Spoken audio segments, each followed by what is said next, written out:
નમસ્કાર, prime time સમાચારો સાથે હું છું ઉર્વિશા વેગડા। સમાચારની શરૂઆત કરીશું મહત્વપૂર્ણ સમાચારથી। સતત ત્રીજી વાર વડાપ્રધાન બન્યા બાદ નરેન્દ્ર મોદી પ્રથમ વખત ગુજરાત આવી રહ્યા છે। આવતીકાલે તારીખ 15 થી 17 સપ્ટેમ્બર દરમિયાન ગાંધીનગર અને અમદાવાદમાં વિવિધ કાર્યક્રમમાં ભાગ લેશે। 16 સપ્ટેમ્બરે પીએમ અમદાવાદમાં જેએમડીસી ગ્રાઉન્ડ ખાતે ભવ્ય સન્માન સમારોહ યોજાશે, જેને લઈ જેએમડીસી ગ્રાઉન્ડ ખાતે તૈયારીઓને આખરી ઓપ આપવામાં આવી રહ્યો છે। 4 વિશાળ જર્મન-ડોમમાં 80,000 થી 1 લાખ લોકો બેસી શકે તેવી વ્યવસ્થા કરાઈ છે। પોલીસે પણ ચુસ્ત સુરક્ષા વ્યવસ્થા રહેશે।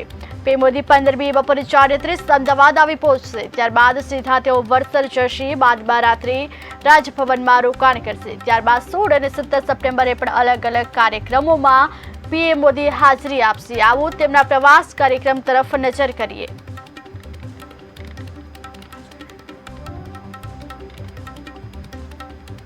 ગુજરાત 3 દિવસના પ્રવાસે વડાપ્રધાન નરેન્દ્ર મોદી છે। સતત ત્રીજી વાર પીએમ બન્યા બાદ તેઓ ગુજરાતની મુલાકાત લઈ રહ્યા છે। તારીખ 15 થી 17 સપ્ટેમ્બર 3 દિવસ તેઓ ગુજરાતમાં રોકાશે। પીએમના આગમનને લઈને તડામાર તૈયારીઓ કરવામાં આવી છે। પોલીસ દ્વારા ચુસ્ત સુરક્ષા વ્યવસ્થા ગોઠવી દેવામાં આવી છે। તારીખ 15 થી 17 સપ્ટેમ્બર સુધી તેઓ ગુજરાતમાં રોકાવાના છે। સતત ત્રીજી વાર વડાપ્રધાન બન્યા બાદ તેઓ ગુજરાતમાં આવી રહ્યા છે। ચૂંટણી બાદ તેઓ પ્રથમ વખત ગુજરાતની મુલાકાતે છે, ત્યારે પોલીસની ચુસ્ત સુરક્ષા વ્યવસ્થા પણ ગોઠવવામાં આવશે। ગુજરાતના 3 દિવસના પ્રવાસે વડાપ્રધાન નરેન્દ્ર મોદી આવવાના છે। સતત ત્રીજી વાર પીએમ બન્યા બાદ તેઓ ગુજરાતની મુલાકાતે આવશે, ત્યારે તેમના કાર્યક્રમોની રૂપરેખા પણ સમાવી છે। 15 થી 17 સપ્ટેમ્બર 3 દિવસ તેઓ ગુજરાતમાં રોકાશે। પીએમના આગમનને લઈ તડામાર તૈયારીઓ કરવામાં આવી છે। પોલીસ દ્વારા પણ ચુસ્ત બંદોબસ્ત ગોઠવવામાં આવશે।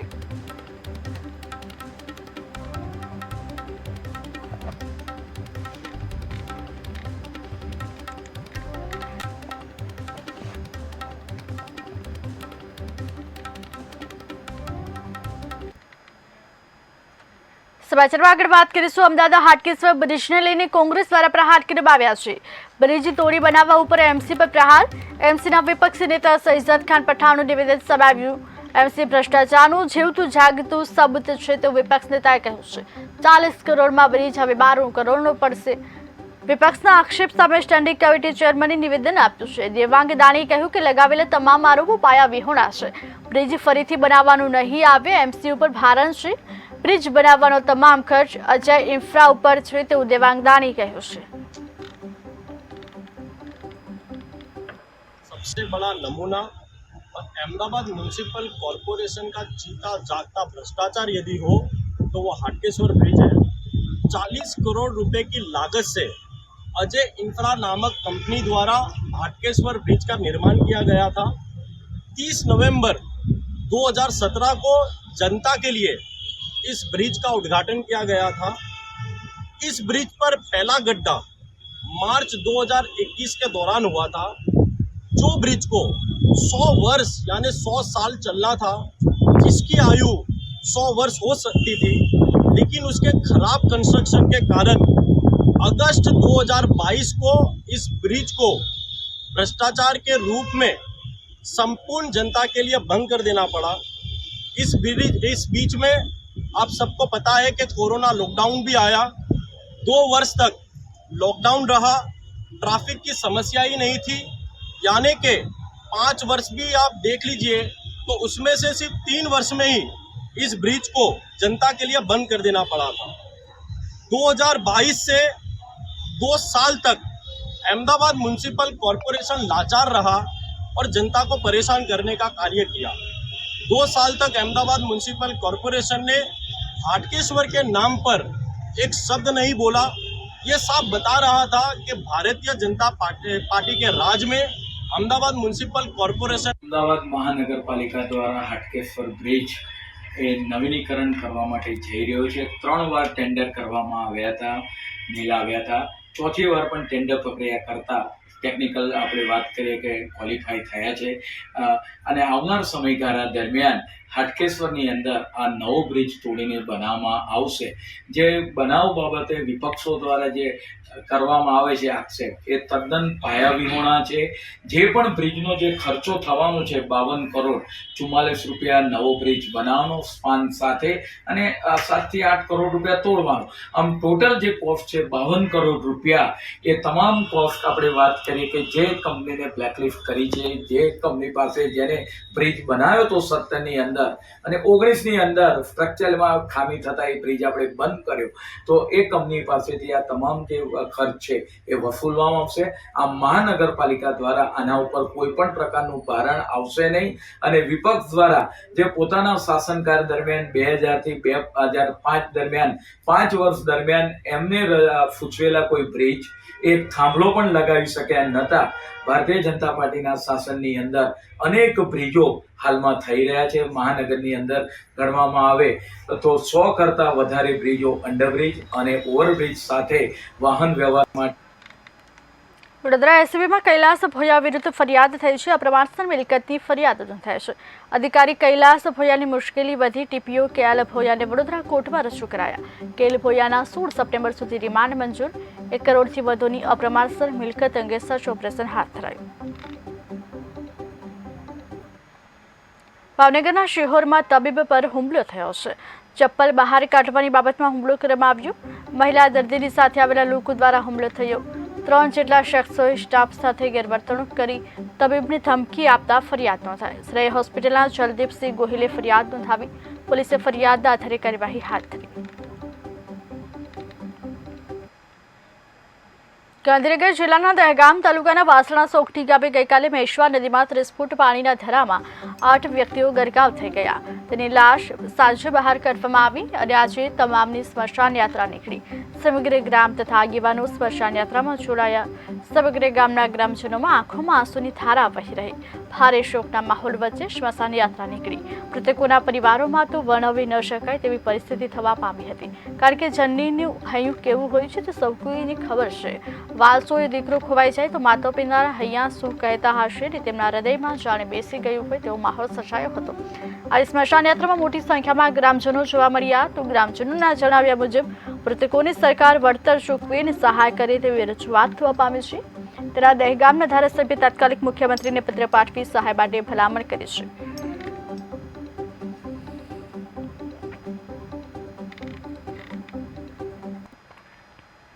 વિશ્વ પ્રસિદ્ધ શક્તિપીઠ યાત્રાધામ અંબાજી ખાતે મેળાનો 3જો દિવસ છે. મા અંબાના માય ભક્તો મોટી સંખ્યામાં માના ચાચર ચોકમાં દર્શન માટે પહોંચી રહ્યા છે. કેટલાક માય ભક્તો દંડવત પ્રણામ કરી માના ચાચર ચોકમાં આવી રહ્યા છે. જગવિખ્યાત ભાદરવી પૂનમના મેળામાં ભક્તોનો રંગ જામ્યો છે. લાખો ભક્તો અંબાના ચરણોમાં શીશ ઝુકાવી ચૂક્યા છે. 3જા દિવસે માનવ મહેરામણ અંબાના ચરણોમાં ઉમટી પડ્યું છે. મહત્વની વાત છે કે મા અંબાના ભક્તો નાચતા, કૂદતા, દંડવત પ્રણામ કરતા મા અંબાના મંદિર પહોંચી રહ્યા છે. તેમના ચહેરા પર અલગ જ નિખાલસ જોવા મળી રહ્યું છે. કેટલાય કિલોમીટરથી ચાલતા આવતો હોવા છતાં ચાચર ચોકમાં પહોંચતા જ તેમનો થાક ઉતરી જતો હોય છે. મા અંબાનો મહિમા સમગ્ર વિશ્વમાં વિખ્યાત છે, જેને લઈ આ મેળામાં લાખો ભક્તો મા અંબાને નતમસ્તક થવા આવતા હોય છે. અંબાજીનો મેળો દિવસે ને દિવસે જામી રહ્યો છે.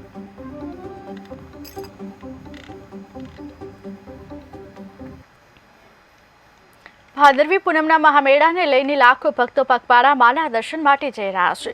સેવાભાવી લોકો દ્વારા અનેક સેવા કેમ્પો લગાવીને આ પગપાળા જતા યાત્રિકો માટે સેવા કેમ્પ કરવામાં આવ્યા છે. અમદાવાદના માય ભક્તો દ્વારા છેલ્લા 7 વર્ષથી ત્રિશુલિયાના કઠિન માર્ગ પર અવિરત અંબિકા સેવા કેમ્પનું આયોજન કરવામાં આવ્યું છે.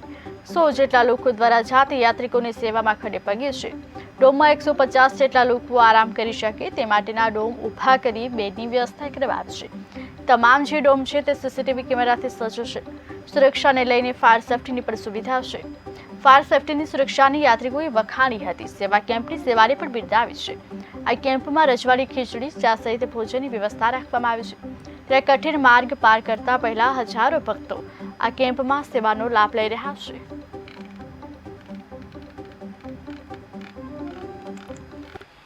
સાત આઠ દિવસથી નડિયાદથી ચાલતા આવે છીએ. નડિયાદથી અંગાડી ત્રિશુળિયા ઘાટ સુધી પહોંચ્યા છીએ અંબિકા સેવા કેમ્પની અંદર. ત્યાં ગાડી કલાક દોઢ બે કલાકથી આરામ કરીએ છીએ. સારી રીતે આરામ કરે. કુલર બુલર છે, પાણીની સુવિધા છે, નાસ્તાની સુવિધા છે. શાંતિથી અમે આરામ કરી આગળ નીકળીએ છીએ. દિશામાંની વાત કરીએ તો અહીંયા જે ત્રિશુળિયા ઘાટમાં આપણે અંબિકા સેવા કેમ્પ ગોધાવીનું જે આયોજન છે અમે અહીંયાથી પસાર થયા તો અહીંયા બેસ્યા અને અહીંયા નિરીક્ષણ કર્યું તો જોવા મળ્યું કે બહુ સુંદર અહીંયા આયોજન કર્યું છે. સેફ્ટીની પણ અહીંયા ધ્યાન રાખવામાં આવ્યું છે. આજના જમાનામાં આ સેફ્ટી એ બહુ ગંભીર વિષય બની ગયો છે, કેમ કે જ્યાં જ્યાં વધારે પબ્લિક ભેગી થતી હોય તો કોઈક મોટો હાદસો બનવાના ચાન્સ ખૂબ જ વધતા હોય છે. એને જોતાં અહીંયા અંબિકા સેવા કેમ્પ તરફથી સલામતીની સુંદર વ્યવસ્થા કરવામાં આવી છે. ફાયર એક્સ્ટિંગ્વિશર પણ અહીંયા અવેલેબલ છે. એના સ્વયંસેવકો ચારે બાજુ નિરીક્ષણ કરે છે. અહીંયા સીસીટીવી ફૂટેજ માટે પણ એક 24x7નો કંટ્રોલ રૂમ ઊભો કરવામાં આવ્યો છે અને સ્વયંસેવકો તરફથી અહીંયા 24 કલાક એનું મોનિટરિંગ કરે છે, જેથી કરીને કોઈ અઘટિત ઘટના ના બને તેનું પણ અહીંયા ધ્યાન રાખવામાં આવ્યું છે. અમે આગળ 2019થી છેલ્લે આયોજન કરીએ છીએ અને અવિરત આ જ રીતે અમે સેવા કરીશું એવી માતાજીને અમે પ્રાર્થના કરીએ છીએ. અને અમને આ જે પદયાત્રી લોકોની જે અમને સેવા કરવાનો જે અવસર જે માએ આપ્યો છે એને અમે અમારું સદભાગ્ય સમજીએ છીએ. અને અહીંયા આગળ યાત્રીઓની સુવિધા માટે અમે આગળ વિસામાનું આયોજન કર્યું છે. ચા, પાણી, કોફી, નાસ્તો અને રજવાડું. સુરતમાં દિવાળીના તહેવારોમાં વધુ બસો દોડાવવામાં આવશે. 26 થી 30 ઓક્ટોબર સુધી એક્સ્ટ્રા બસોનું સંચાલન થશે. તહેવારો નિમિત્તે 2200 એક્સ્ટ્રા બસોનું આયોજન થયું છે. રાજ્ય ગૃહમંત્રી હર્ષ સંઘવીએ માહિતી આપી. રત્ન કલાકારોને શ્રમજીવીઓ માટે સુવિધા અપાય છે. વધુ બસો સાંજે 4 થી રાત્રે 10 વાગ્યા સુધી દોડશે. આખી બસનું ગ્રુપ બુકિંગ કરાવનારને ઘરેથી સુવિધા મળશે. મુખ્યમંત્રી શ્રી ભૂપેન્દ્રભાઈ પટેલના માર્ગદર્શનમાં ગુજરાતના વાહન વ્યવહાર વિભાગ દ્વારા રાજ્યના છેવાડાના માનવીથી લઈને શહેરોમાં રહેતા યુવાઓ, મહિલાઓ અને સૌ નાગરિકો માટે ગુજરાતના એસટી વિભાગ દ્વારા દરરોજ 8,000થી વધુ બસ દૈનિક 32 લાખ કિલોમીટરનું સંચાલન કરવામાં આવે છે. હાલ 23 લાખથી લઈને 27 લાખ પેસેન્જરને ડેલી એસટી વિભાગની બસો દ્વારા તેમને પોતાના ગામથી નોકરી અર્થે શહેરો સુધી, યુવાનોને કોલેજો ભણવા જવા માટેની વ્યવસ્થાઓ માટે આ બસોની વ્યવસ્થાઓ દિવસે ને દિવસે વધારવામાં આવી રહી છે. રાજ્ય સરકારના માર્ગદર્શનમાં નિગમ દ્વારા વિવિધ ધાર્મિક તહેવારો છે, મેળાઓ હોય કે સામાજિક પ્રસંગો હોય, એસટી બસનું એક્સ્ટ્રા સંચાલન આવા સમયે કરવામાં આવતું હોય છે. ખાસ કરીને સુરત શહેરમાં ખૂબ મોટી સંખ્યામાં સૌરાષ્ટ્ર, ઉત્તર ગુજરાત અને અન્ય ક્ષેત્રોથી લોકો ધંધા અને રોજગારી અર્થે સુરત ખાતે પોતાના પરિવાર જોડે રહેતા હોય છે. દિવાળીના તહેવારમાં કોઈ બી પ્રકારની મોંઘી ટિકિટોમાં આ નાગરિકોએ ના ફસાવવું પડે તે માટે રાજ્ય સરકાર દ્વારા અલગ અલગ પ્રકારની વ્યવસ્થાઓ કરવામાં આવે છે. દિવાળીના તહેવારમાં મારા રાજ્યની માતાઓ, બહેનો પોતપોતાના પિયરે, પરિવાર પોતપોતાના ગામ જઈ શકે તે માટે ભૂપેન્દ્રભાઈ પટેલના માર્ગદર્શનમાં દરેક જગ્યા પરથી એક્સ્ટ્રા બસોનું આયોજન કરવામાં આવ્યું છે. તારીખ 26 થી 30/10/2024 સુધી દિવાળીના તહેવારો દરમિયાન પોતાના વતનમાં જવા માટે સુરતમાં વસતા સૌરાષ્ટ્રના, ઉત્તર ગુજરાતના, દાહોદ, પંચમહાલના શ્રમજીવીઓ માટે 2200થી વધારે એક્સ્ટ્રા બસોનું આયોજન કરવામાં આવ્યું છે. જાફરાબાદ કોસ્ટલ બેલ્ટ પંથકમાં મેઘમહેર જોવા મળી. જાફરાબાદ શહેર સાથે ગ્રામ્ય વિસ્તારોમાં વરસાદ ખાબક્યો. દરિયાકાંઠે સૂકવેલી મચ્છી વરસાદમાં પલટી ગઈ છે. જાફરાબાદના બાબરકોટ સહિત ગામડામાં વરસાદ જોવા મળ્યો. રાજુલાના છતડિયા, હિંડોળામાં વરસાદી ઝાપટા પડ્યા.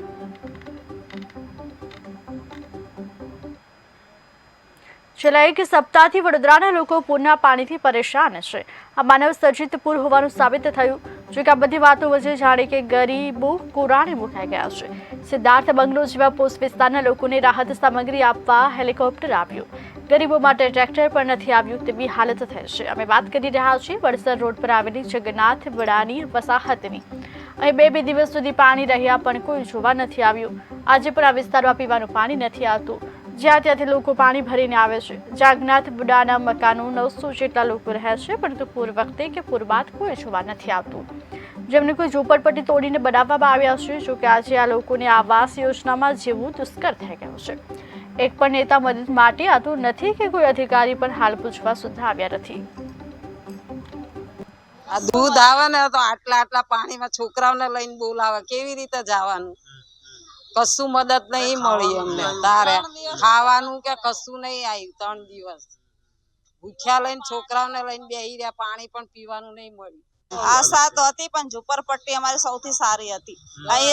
પેલા વોટ લેવા કેવા દોડીને આવે છે, હવે કોઈ આવે છે પૂછવાય ત્યારે કેવું કે એક વોટ બી બાકી ના મૂકશો ને. અત્યારે એક ઘર બી જોવા આવે છે કે તમે કેવું હાલતમાં રહ્યા છો, શું છે, કેવા દિવસો કાઢ્યા. 3 દિવસથી તો પાણી વગર અમે રહ્યા અને પાણી બી કેવું આવ્યું, ડોળું હાવ. બહારથી આટલા પાણીમાં છોકરાઓ પાણી ભરવા જતા છે પેટ્રોલ પંપ પાસે, ત્યાંથી ભરી નહીં લાવતા, ત્યારે પાણી પીવા મળ્યું. મદદ કશું મળી નથી. અમે જેના પૈકી જે છે એ એવું કહે છે કે તમારો એરિયો આ નથી લાગતો, અમારો એરિયો નથી લાગતો. ચલો અમારા પ્રમુખ નથી અને અમે પ્રમુખ બનાવવા બી નથી માંગતા. પ્રમુખ બનાવીએ તો એમના ઉપર બધું આવે, એમાં લડાઈ ઝઘડા થાય, મારામારી થાય. એટલે અમને કોઈ પ્રમુખ ના જોઈએ અને અમને જે સુવિધા જોઈએ બધી સુવિધા જે મોટા લોકોને મળે છે એ સુવિધા અમને મળવી જોઈએ. અમને સાફ સફાઈ જોઈએ, પાણી જોઈએ અને જે મોટા લોકોને સુવિધા મળી એ બધી અમને જોઈએ. और बारिश में आया पानी भरा है उसके भी समस्या है. ये सब समस्या है ना, कितना कचरा वचरा है इधर उधर, वो भी समस्या ही है ना. સુરત શહેરમાં ભૂવા પડવાનો સિલસિલો યથાવત જોવા મળ્યો. રોડ વચ્ચે ભૂવો પડતા 3 લોકો ભૂવામાં ખાબક્યા ગયા છે. વરાછા ખાંડ બજાર નજીક રોડ પર મસમોટા ભૂવા પડ્યા. 15 દિવસ પહેલા પડેલો ભૂવો હજુ સુધી કામગીરી કરવામાં નથી આવી.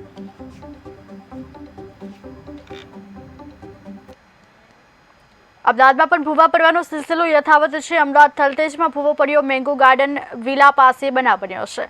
ટ્રકે રોડ ઉપર રિવર્સ મારતા ભૂવો પડ્યો. ભૂવો પડતા ભૂવામાં ટ્રક ફસાય.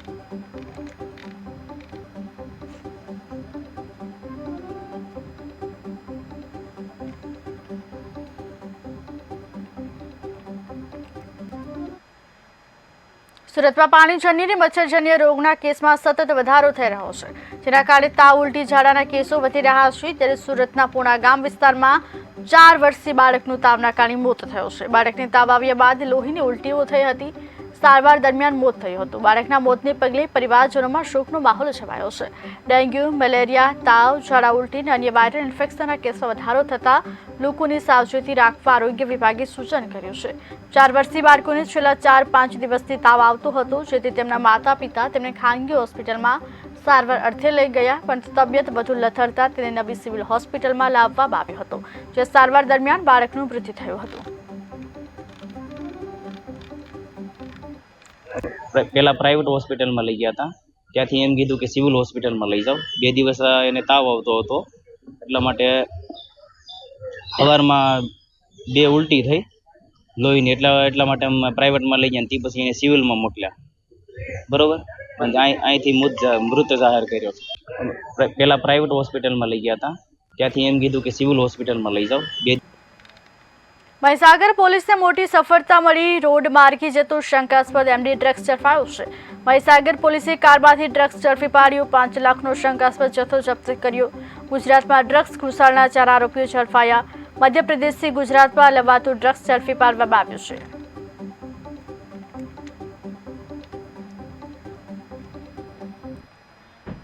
આણંદના વિદ્યાનગરમાં પથ્થરમારાનો બનાવ. હરિઓમનગર સ્મશાન પાસેનો બનાવ. એક જ કોમના 2 જૂથ વચ્ચે જૂથ અથડામણ. વાહનોને નુકસાન સાથે 2 થી 3 લોકો ઘાયલ.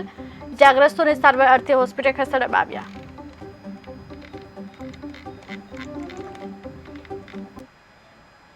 પાટણમાં ગાંધીનગર સીઆઈડી ક્રાઇમના દરોડા. પાટણ ઊંઝા હાઈવે પર ગણેશ એસ્ટેટમાં દરોડા. દ્વિતીય ડેરી પ્રોડક્ટ્સમાંથી શંકાસ્પદ પનીર ઝડપાયું.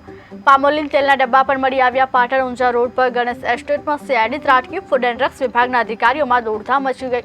3.36 લાખનો મુદ્દામાલ કબજે કર્યો. નડિયાદ એસટી બસ ડેપોમાં વિદ્યાર્થીઓનો હોબાળો. વિદ્યાર્થીઓ દ્વારા બસ રોકીને હોબાળો કરવામાં પોતાના ગામની બસ ન મુકાતા હલ્લાબોલ કર્યો છે. વિદ્યાર્થીઓને ભારે હાલાકી વેઠવાનો વારો આવ્યો છે. 120 થી 150 પેસેન્જર વચ્ચે ફક્ત એક જ બસ. બસ જવા માટે કોઈ બસ નહીં વ્યવસ્થા બીજી. હવે એક બસ મુકાઈ હોય એમાં તો 3 બસનું પેસેન્જર અહીંયા ઊભું છે બહાર. 2 બસનું તો બહાર જ દેખાઈ રહ્યું છે. એક બસ ખીચોખીચ ગેટા બકરાની જેમ ભરાઈ ગઈ છે. તો અમારે ઘરે કઈ રીતે પાછું સિંહુંજ વાયા સરસવની પરકુંડા વાળો રૂટ કાયમી અમારા જવા માટે કાયમી તકલીફ ઊભી થાય છે. ઘણી વાર 2 બસમાં એક બસ આવે જ નહીં. તો અમારા રૂટ પર તો વધારે પેસેન્જરો અને કાયમી વિદ્યાર્થીઓ કોલેજો આવતા હોય, આઈટીઆઈ વાળા છોકરાઓ બધા, એટલે બસો તો મારે જે આવે બધી ભરાઈને જ આવતી હોય ભીડ વાળી. પણ જવા માટે બસ જતી હોય એમાં ભીડ જ હોય બધી. બસ આવતી નથી. કાલે સવારે 7ની પણ બસ આવી નથી ભરકુંડાથી અહીં નડિયાદની. અને અત્યારે પણ આ કેટલા છોકરા બસ ફૂલ થઈ ગઈ છે અને આ બધા બીજી બસ મૂકવાની માંગ કરી પણ મૂકી નહીં. શું કહે છે? એનો અભિગમ એવો છે કે વિદ્યાર્થી પાસ એ વિદ્યાર્થીઓનો હક છે, નહીં કે એમની વીક. એના માટે અમારું તંત્ર એટલે કે એસટી તંત્ર ખૂબ જ પ્રતિબદ્ધ સજ્જ છે આ બાબત માટે. તાત્કાલિક અસરથી આ બાબત મારા ધ્યાન પર આવતા ભરકુંડાની જે બસ હતી એ જે ઓવરલોડ થઈ ગઈ હતી, જેના પરિણામે કેટલાક વિદ્યાર્થીઓ રહી જવા પામ્યા હતા, તો અન્ય બસની વ્યવસ્થા તાત્કાલિક કરાવડાવી અને એમને એમના ઘરના નિવાસ સ્થાને. ભાવનગરના શિહોરમાં દીપડાનો આતંક સબાવ્યો. ગત મોડી રાત્રે દીપડો ગુંદાળા ગામે ત્રાટકી ગયો. ઘરના વાડામાં બાંધેલા 15 જેટલા ઘેટાનું મોત. માલધારી પરિવારમાં વાછરડીનું મારણ કર્યું. વધતા જતા આતંકથી માલધારીઓમાં ફફડાટ ફેલાયો. દીપડાને પાંજરે પૂરવા વન વિભાગની અપીલ.